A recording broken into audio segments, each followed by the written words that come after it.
Bonjour peuple de Dieu, que Dieu soit béni, lui qui permet encore que nous puissions nous tenir ce matin devant vous pour pouvoir apporter la parole de Dieu. Est-ce que tu peux dire à la personne qui est à tes côtés, Dieu t'aime? Est-ce que tu peux encore dire à la personne qui est peut-être, tu as dit à celle qui est à ta droite, tu peux dire à la personne qui est à ta gauche, derrière toi, que Dieu t'aime. Même si tout autour de toi, on ne t'exprime pas ça, j'aimerais que tu le saches que Dieu t'aime, tel que tu es. Tel que tu es, Dieu t'aime. Et ce Dieu-là a un projet de paix pour toi. Projet de paix et non de malheur, afin de te donner de l'espérance et de l'avenir. Continue à t'accrocher à lui, continue à l'aimer, continue à le chercher de tout ton cœur et sache qu'il se laisse toujours trouver. Alléluia, alléluia. Est-ce qu'on peut acclamer pour le Seigneur?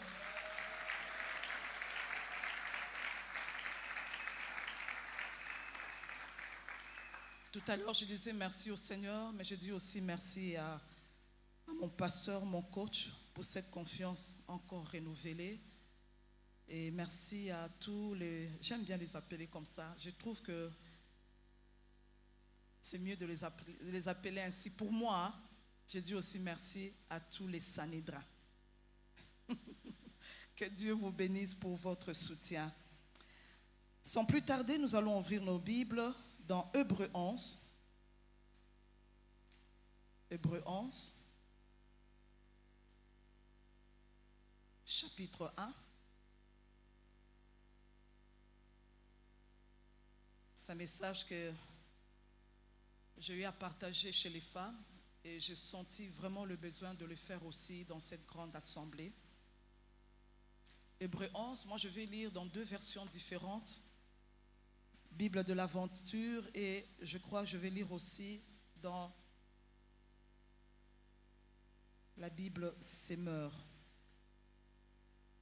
Mettre foi en Dieu, verset 1, c'est être sûr de ce que l'on espère, c'est être convaincu de la réalité de ce que l'on ne voit pas. Je vais relire pour une meilleure compréhension. Mettre foi en Dieu, c'est être sûr de ce que l'on espère, c'est être convaincu de la réalité de ce que l'on ne voit pas. L'autre version dit, c'est une façon de posséder ce qu'on espère, c'est un moyen d'être sûr de réalité qu'on ne voit pas. Sûr de réalité qu'on ne voit pas.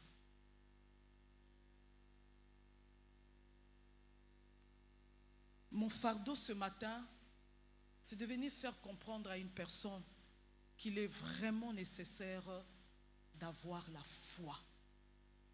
La foi, elle est très importante pour chaque chrétien, pour chaque croyant, pour toute personne qui reçoit Jésus-Christ comme son sauveur et son Seigneur. Et j'intitule mon message de ce matin, comprends-tu l'importance d'avoir la foi? Est-ce que tu comprends l'importance d'avoir la foi? Souvent nous disons, si nos prières ne sont pas exaucées, c'est parce que nous demandons mal. Mais moi j'aimerais aussi ajouter, c'est parce que aussi nous n'avons pas la foi. Nous n'avons pas la foi. Et la foi, elle est très importante.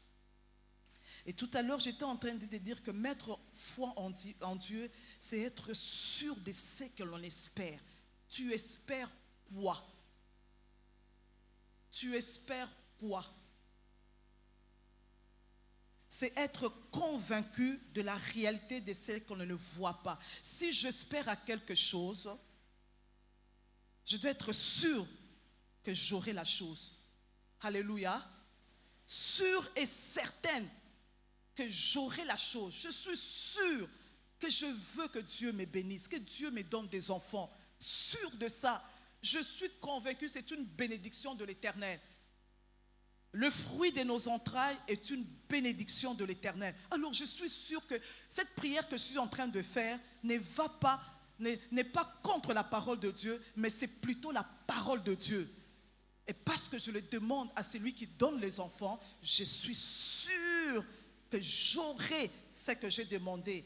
Et je suis convaincu de la réalité de ce que je ne vois pas. Je suis convaincu, je peux le dire en lingala, ce que j'ai demandé, ce que je désire, c'est à quoi je soupire, même dans mes prières, même par une simple respiration, en faisant je sais que tu vas me le donner.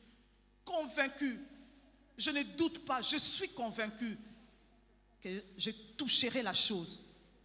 Alléluia. Que je toucherai la chose. C'est une façon de posséder ce que l'on espère. Posséder. Je veux posséder cette chose-là. J'ai demandé au Seigneur de voir un changement dans cet enfant. Seigneur, je verrai ce que j'ai demandé au Seigneur. La Bible dit que tous vos fils seront disciples de l'Éternel. Cet enfant qui me fait tourner la tête, cet enfant qui me rend même la vie impossible, invivable, Seigneur, parce que j'ai prié, je sais, je verrai des choses dans cet enfant. Je verrai cet enfant transformé. Quand je prie même pour moi-même, Seigneur, ces mariages qui traînent, Seigneur, cet homme qui ne vient toujours pas, Seigneur, je sais, en priant, je vais posséder la chose. Je suis convaincu que cette chose que j'ai demandée, je vais un jour toucher la chose. Le verset 2 du même chapitre dit ceci: c'est à cause de leur foi que les grands personnages du passé ont été approuvés par Dieu. Ils ont été approuvés par Dieu. Par quoi? À cause de leur foi, à cause de la manière dont ils étaient sûrs. Quand Dieu parle, je n'ai qu'à obéir et je n'ai qu'à m'attendre à ce qu'il a dit. Quand Dieu promet quelque chose, je sais que cette chose, je l'aurai parce qu'il a promis. Il a parlé. Celui qui a parlé, c'est qui? Ce n'est pas mon grand-père, ce n'est pas mon oncle, c'est le Dieu tout puissant, tout suffisant. Il a la politique, il a le moyen plutôt de sa politique. Il ne parle pas pour parler. Lui ne parle pas pour parler. Nous voyons plusieurs gens qui viennent, qui donnent des discours. Ils ont seulement parlé. Mais lui, quand il parle, la chose va s'accomplir. Lui, quand il te promet quelque chose, sache que tu l'auras. Sache que tu palperas ce qu'il t'a promis. Alléluia. Tu vas le palper. C'est à cause de leur foi que les grands personnages du passé ont été approuvés par Dieu. Tu veux être approuvé par Dieu, recherche la foi. Recherche cette foi inébranlable. Recherche cette foi persévérante. Recherche cette foi enracinée. Pas une foi en dents de scie. Le lot foi est assez, l'obi foi est mati, non, non, non. Une foi persévérante. Une foi même qui va en montant. Je crois en ce Seigneur aujourd'hui, mais demain je monte d'un écran. Je crois encore, demain encore je monte encore d'un écran. Pourquoi? Dieu aime ça. Il aime qu'on ait foi en lui. Il aime quand tu entres dans sa présence. Tu viens prier comme c'est le cas ce matin. Tu es venu comment? Est-ce que tu as la foi comme cette femme qui disait, si je puis seulement toucher le pan de sa robe, je serai guérie. Elle n'a pas douté et elle a fait ce qu'elle a dit. Elle a fait une prière. Elle était convaincue que ce qu'elle a dit, elle va toucher ça. Effectivement, elle touche le pan de Jésus. Elle est guérie. La foi. Une foi persévérante. Une foi inébranlable. Et j'aime le dire en lingala. Foi oye lenda. Cette foi-là qui ne se laisse pas balloter à gauche et à droite. Non, non. J'aime quand j'entre dans la présence de Dieu, quand je sors de sa présence. N'importe qui je rencontrerai, n'importe qui me parlera, mais au quitte sa foi n'a gâté. C'est que moi j'ai dit au Seigneur dans la présence, c'est que je reçu dans la présence de Dieu restera ainsi. Et j'aime dire souvent quand je prie, je t'aime dire ainsi dit l'Éternel. C'est ce que moi je vivrai. Alléluia. Alléluia. Je viens booster la foi de quelqu'un ce matin. Je viens dire à quelqu'un, est-ce que tu comprends que la foi elle est importante? Entrer dans la présence de Dieu, lire la parole de Dieu, c'est bien, mais va au-delà. Aie foi en ce que tu as lu. Crois la parole de Dieu.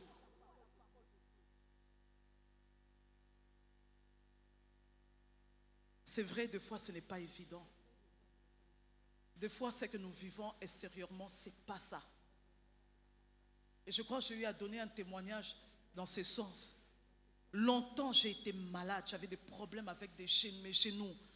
Je ne pouvais pas rester 31 heures du temps avec des hauts talons. Je ne pouvais pas faire de longues marches à pied. Parce qu'après, j'étais vraiment donc, malade. Il faut vraiment qu'on me donne des calmants, que je pleure, que je m'endors pour que après que je me sente mieux. Mais je venais chaque fois en ces lieux, je priais et je disais au Seigneur, guéris-moi de ces maux de chez nous. Seigneur, j'ai besoin d'être en bonne santé, j'ai besoin d'évangéliser, d'aller à gauche et à droite, j'ai besoin de venir te servir en bonne santé. Et je priais et je me rappelle chaque fois qu'il y avait Sainte Seine, je disais au Seigneur, merci parce qu'à la croix, tu as tout porté. Tu as porté toute maladie et ces genoux seront guéris en ton nom. Les jours où j'ai été guéri, je n'ai pas su. Je me suis retrouvée avec le talon. Je me suis sortie, je suis revenue. Pas de douleur. Premier jour, deuxième jour, troisième jour. Et c'est comme ça que j'ai constaté ma guérison. Je croyais tellement. Je savais que le Seigneur allait le faire. Je disais, Seigneur, tu me guéris. Tu as dit que tu guéris de toute maladie. Alléluia. Quand je regarde l'histoire d'Abraham dans Genèse 22, Dieu lui ordonne d'offrir en holocauste son fils Isaac. Écoutez ça dans Genèse 22, le verset 2. Dieu dit, prends ton fils, ton unique, celui que tu aimes, Isaac. Vous voyez comment Dieu parle.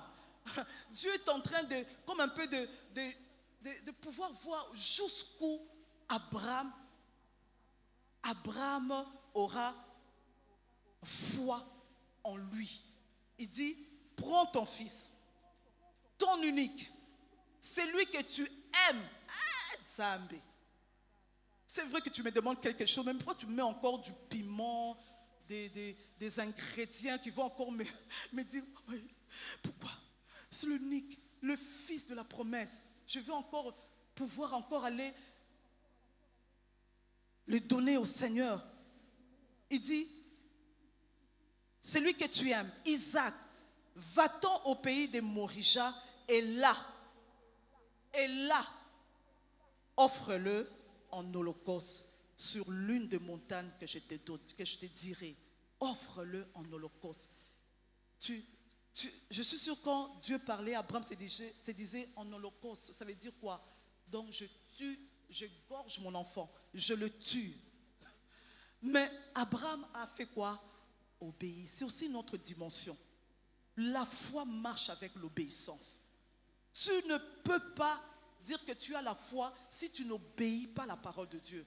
Si tu n'obéis pas à ce qu'il te demande. Qu'est-ce que Dieu t'a demandé? As-tu obéi? Abraham a obéi. Il obéit d'abord à ce que Dieu lui demande de faire. Et en plus, il dit il a foi. Que c'est Dieu-là qui va me demander de pouvoir offrir cet enfant en holocauste pour voir à lui-même à un autre. Soit il va ressusciter cet enfant, soit je ne sais pas. L'autre fois, on nous a dit, il ne faut pas chercher à savoir comment il va s'y prendre. Toi, obéis, et toi, aie la foi, et toi, avance. Tout ce qu'il faut faire. Comment, quand est-ce qu'il prendra, il va le faire, ce n'est pas notre problème. Et Abraham a obéi. Et depuis lors, il a été appelé le père de la foi. Alléluia. Alléluia. La vraie foi ne se fonde pas sur des preuves tangibles. La vraie foi, non, elle ne se fonde pas sur des preuves tangibles, des preuves palpables, des preuves concrètes, des preuves matérielles. Non, la foi, elle ne se base pas sur ça. La foi se base sur, je crois à la parole, je crois que celui qui a parlé existe. Il est le Dieu tout-puissant. Je crois en sa parole et je m'attends à lui. On ne croit pas, je veux un enfant, tu attends qu'on te dise, que le médecin te dise que madame, vous êtes enceinte. Non, je crois sans même que le médecin me dise. Je n'ai pas besoin de preuves palpables. Je n'ai pas besoin de preuves tangibles, concrètes, matérielles. Non, je crois. Alléluia. Je crois. Si aujourd'hui encore, tu ne reçois pas les réponses à tes prières, d'une part, c'est peut-être parce que tu n'as pas la foi. Tu as une foi qui s'arrête dans ta chambre quand tu pries. Tu as une foi qui s'arrête à l'église. Une fois que tu franchis la porte de l'église, l'entrée, les portails de l'église, ta foi est partie. Une fois que tu rencontres quelqu'un qui te dit,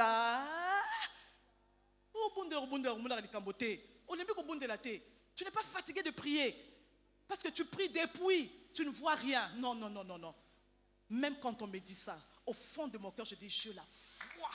Je crois que le Seigneur va agir. Je crois fermement que Dieu va ouvrir le porte. Je crois qu'on m'appellera pour me dire, venez, nous avons lu votre dossier et nous acceptons que vous venez travailler en ces lieux. Je crois.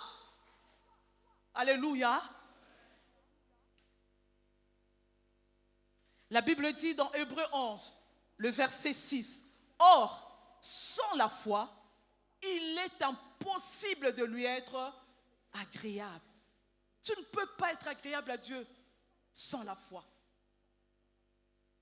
Tu n'as pas de foi, tu ne peux pas être agréable à Dieu. Faisons comme cette femme. Si je puis seulement. Elle allait à la rencontre de Jésus, elle était déterminée. Elle savait ce qu'elle voulait. Et elle a persévéré jusqu'à ce qu'elle a touché le pan de la robe. Et même Jésus a senti une force se dégager de lui. Vous voyez ce que la foi peut faire? La foi persévérante, la foi inébranlable, la foi enracinée cherche à être approuvée de Dieu. Sans la foi, tu ne peux pas être agréable au Seigneur. Impossible de lui être agréable. En effet, toujours la suite du verset 6 de Hébreux 11, celui qui s'approche de Dieu doit croire que Dieu existe. La première des choses, tu dois croire que Dieu existe. Est-ce que tu sais que Dieu existe? Quand tu viens en ces lieux, est-ce que tu sais que Dieu existe? Qu'il est présent au milieu de nous? Est-ce que tu crois? Si tu ne crois pas à l'existence de Dieu, alors c'est peine perdue. Recevoir Jésus-Christ comme Seigneur et Sauveur, c'est très bien. C'est une paire de manches. C'est très bien. C'est le commencement d'une marche chrétienne victorieuse. Recevoir Jésus-Christ comme ton Sauveur et comme ton Seigneur. Mais tu dois monter d'un écran. Tu dois avoir la foi. Quand tu reçois déjà Christ dans ta vie, c'est déjà une partie de un soubassement de la foi qui commence, mais ne reste pas à ce niveau-là. Monte encore. Crois l'existence. Crois qu'il est là. Crois qu'il existe. Celui qui s'approche de Dieu doit croire que Dieu existe et qu'il récompense ceux qui les cherchent. Il récompense ceux qui les cherchent. Moi, je vais être récompensé par Dieu. Non seulement je crois qu'il existe, mais il récompense ceux qui les cherchent. un commentateur a dit, la foi est présentée comme l'attitude que Dieu apprécie. La foi, elle est présentée comme l'attitude que Dieu apprécie. C'est une démarche. Quelle démarche? De chercher Dieu, de s'approcher de lui, fondée sur une conviction. Quelle conviction? L'existence de Dieu. Il existe, il est réel, il entend mes prières. Quand il promet, il le réalise. Il ne parle pas pour parler, il réalise ce qu'il dit. Alors, si ma foi est basée sur l'existence de Dieu, si ma foi est basée sur la puissance de Dieu, l'existence de Dieu, fondée sur une conviction que Dieu est capable de le faire, alors je verrai Dieu à l'œuvre. Il va m'approuver et je verrai Dieu agir dans ma vie. Alléluia. Le juste vivra par la foi. Le juste vivra par la foi, pas par autre chose. Une vie de justice, une vie de foi, une vie de foi persévérante, et tu verras Dieu à l'œuvre dans ta vie. Cette foi-là qui demeure. Toute notre vie entière doit être caractérisée par la foi. Toute notre vie. Si tu veux vivre des choses puissantes, des choses fortes, ta vie toute entière doit être caractérisée par la foi. La foi le matin, la foi à midi, la foi le soir, la foi, quelqu'un m'a dit, et pourquoi pas la nuit? J'ajoute aussi, la foi la nuit. Je m'endors et je suis en train de dire, Seigneur, je foi en toi. Seigneur, je sais. Ozali na ngambo na ngai. Oza na ngambo na ngai. Nakobanga eloko te. Je dors convaincu que mon Dieu est là. Celui qui garde Israël ne dort ni ne sommeille. Seigneur, moi je dors, mais toi tu ne dors pas. Tu veilles sur moi. Tu veilles sur ton peuple. Tu veilles, Seigneur. Personne ne viendra déranger mon sommeil et je m'endors. Alléluia. Et je crois en ces dieux-là. Je ne sais pas s'il faut que je vienne, j'amène une machette, que j'ouvre les têtes des gens et que je te fasse entrer ça dans ta tête et que ça aille jusqu'à la moelle épinière, que tu comprennes cela. La foi. La foi. Je ai expérimenté beaucoup de choses avec le Seigneur, mais en ayant la foi. La foi, Seigneur. Je me rappelle quand nous avons occupé notre première maison. Oui, c'était une maison à 2 chambres. Une chambre pour les parents, une chambre pour les premiers enfants qui viendra, le deuxième. Mais après, on a eu un troisième. Je dis, Seigneur, cette maison est devenue petite. Seigneur, donne-nous une maison avec plusieurs autres chambres. Je priais. Vous savez où est-ce que j'ai eu la maison où on habitait avant d'être là où nous sommes aujourd'hui? À Upen, là-bas, en allant évangéliser, en allant apporter la parole, ou à Matadi. Moi je priais, on a cherché, on est allé regarder les maisons qu'on voyait, ce n'était pas à notre goût. Et j'ai dit, Seigneur, je sais qu'il y a une maison pour nous quelque part. Seigneur, je sais que tu me donneras la maison de mon rêve. Oh, j'aimerais vous dire, rêver c'est bien, parce que le rêve devient réalité. Ah oui, j'ai appris à rêver, à m'imaginer des choses, à dire, Seigneur, c'est possible avec toi. Et quand je rêve, je vois ces choses. Entre parenthèses, avant que je continue cette histoire, j'étais en plein Kitambo magasin. J'attendais mon transport. Et je vois des voitures passer, des belles voitures. Je disais, Seigneur, un jour je conduirai un Jeep. Seigneur, je serai au volant. Seigneur, je le crois. Seigneur, pour l'instant, tu permets que je sois comme ça. Gloire à toi.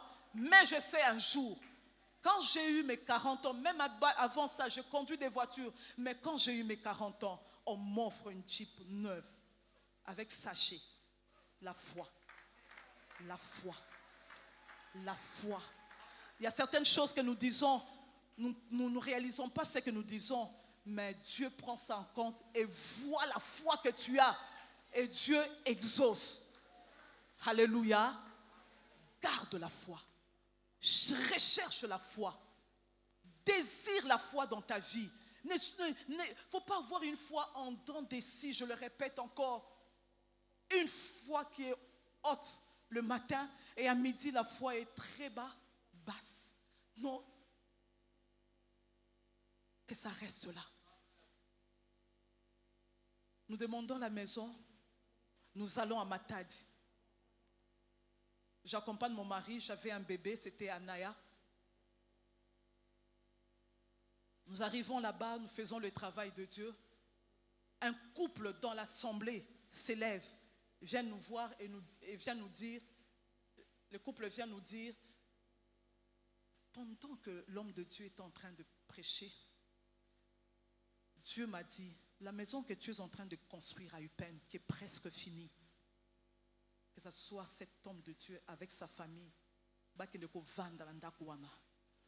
les années qu'ils feront là-bas, ce n'est pas important, qu'ils restent là. Le jour où même décideront de partir, c'est à ce moment-là que tu pourras maintenant mettre des locataires.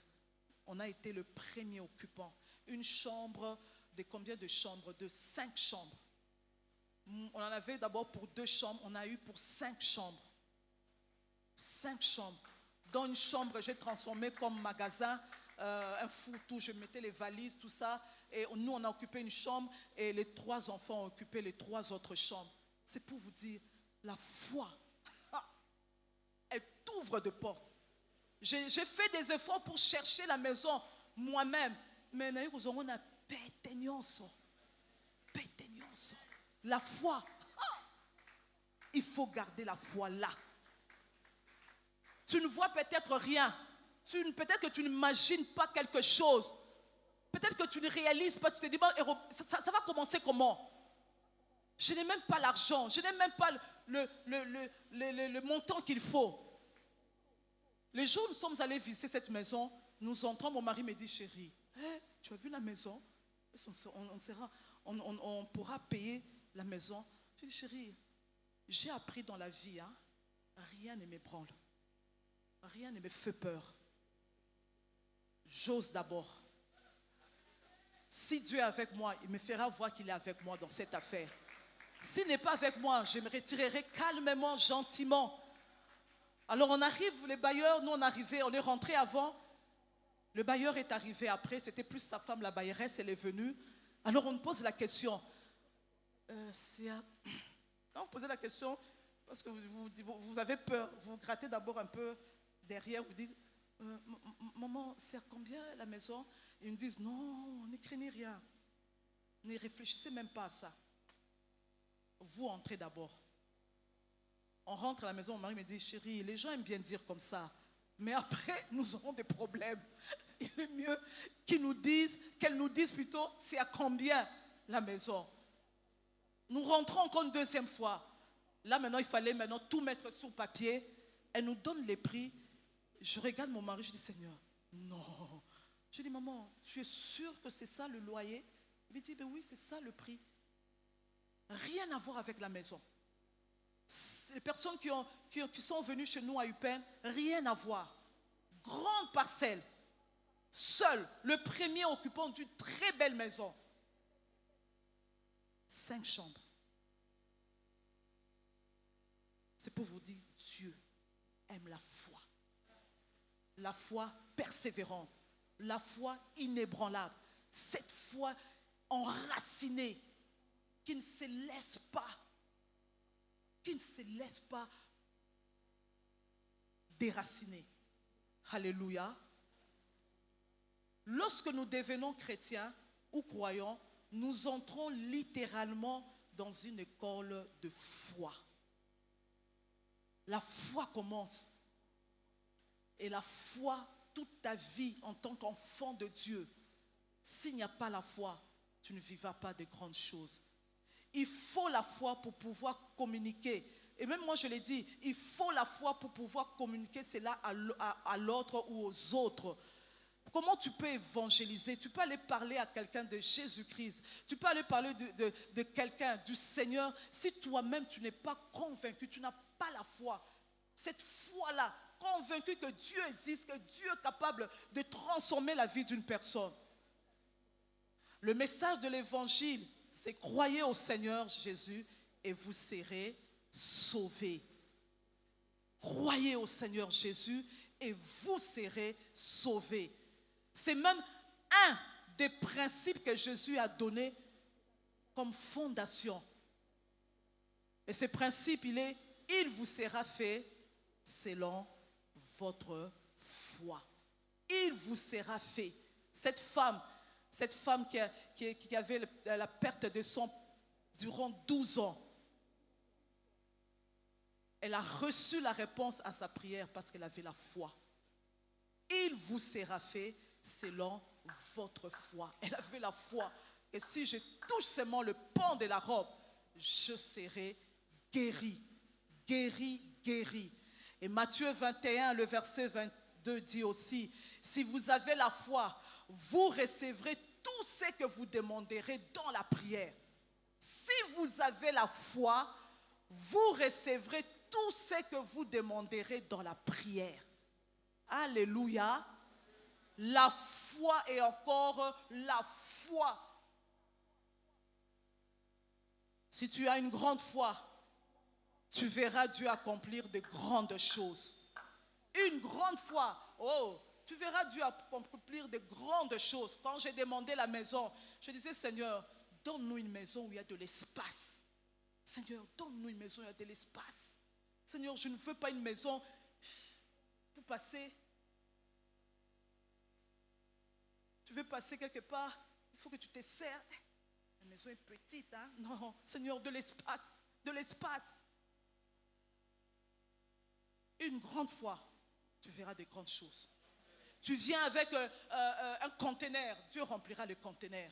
Tu viens avec une brouette, ah oui, il te donnera aussi à la mesure de ta foi. Alléluia. Si tu as une petite foi, tu verras Dieu accomplir de petites choses à travers toi.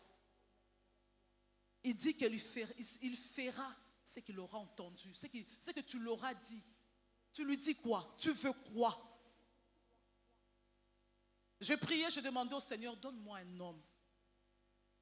Quand je sentais qu'il était temps pour moi d'entrer dans le mariage. Je dis, Seigneur, donne-moi un homme. Donne-moi un homme fort. Donne-moi un homme.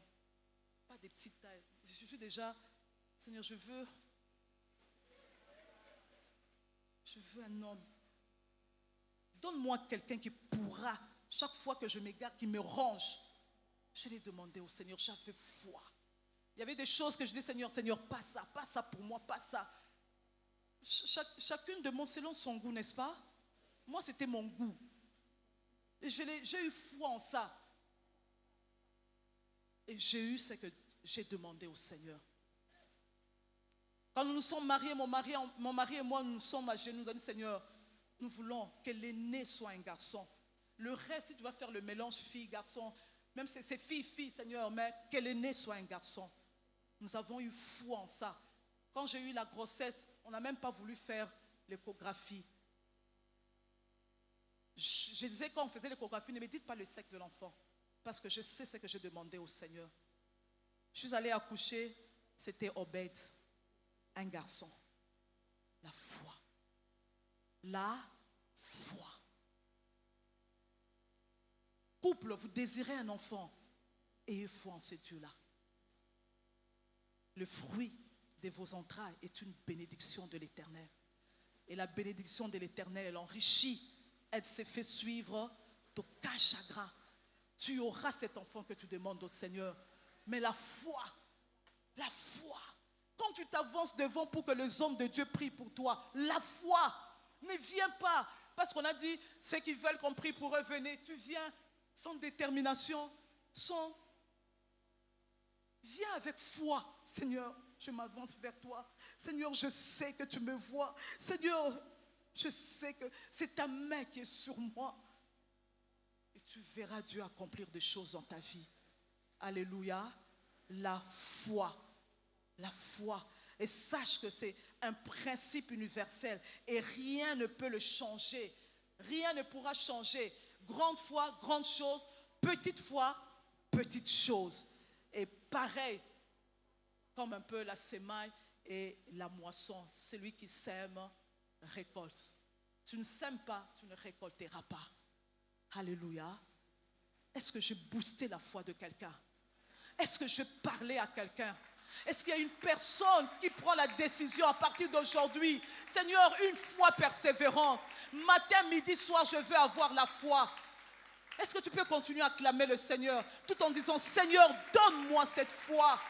Augmente-moi. Si tu as une petite foi, demande au Seigneur, augmente-moi la foi. Seigneur, augmente-moi la foi. Je ne veux pas avoir une petite foi. Je veux avoir cette foi qui persiste, cette foi enracinée. Je veux avoir cette foi cette foi inébranlable, cette foi. Alléluia. Élève ta voix et prie. Alléluia. Seigneur, donne-nous une foi persévérante.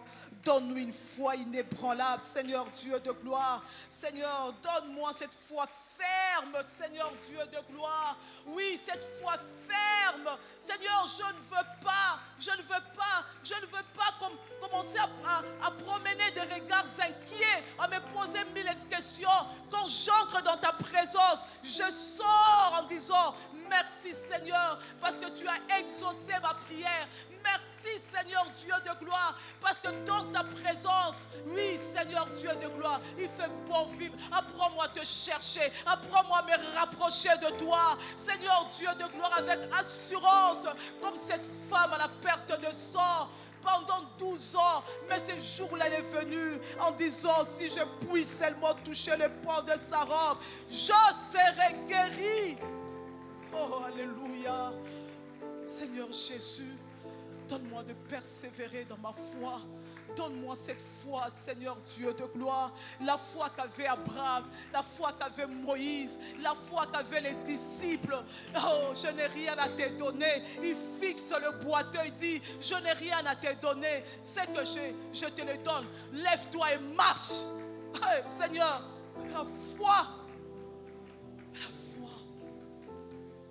Je ne sais pas. Qu'est-ce que tu as eu à demander au Seigneur? Je ne sais pas quelle est ta situation. Je ne sais pas quel est le problème que tu as eu à prier. Peut-être que tu n'avais pas de foi. Peut-être que tu priais, mais après la prière, ta foi était basse. J'aimerais maintenant que tu te lèves. Lève-toi et prie maintenant. Demande au Seigneur. Prie pour ces problèmes. Prie pour cette situation. Prie. C'est les problèmes de yeux, c'est les problèmes de la tête, c'est les problèmes de quoi? Est-ce que les médecins t'ont dit que tu as un cancer? J'aimerais que tu pries. Dieu guérit de toute maladie. Il guérit même de cancer. Il guérit de diabète. Il guérit de toute maladie. Il est capable de te guérir. Il est capable de te donner ce que tu lui demandes. Un enfant, il te le donnera. Il te le donnera. Un emploi, il est capable de faire que quelqu'un ne dorme pas pour te donner ce travail. Alléluia. Mais tout dépend de ta foi. Tout dépend de ta foi. C'est un mariage que tu attends. Dis au Seigneur, je m'attends à toi. Oui, tu connais l'homme de ma vie. Et il est capable de te donner cet homme. Alléluia. Élève ta voix et prie. Que ta prière ne soit pas une farce, mais une force. Alléluia.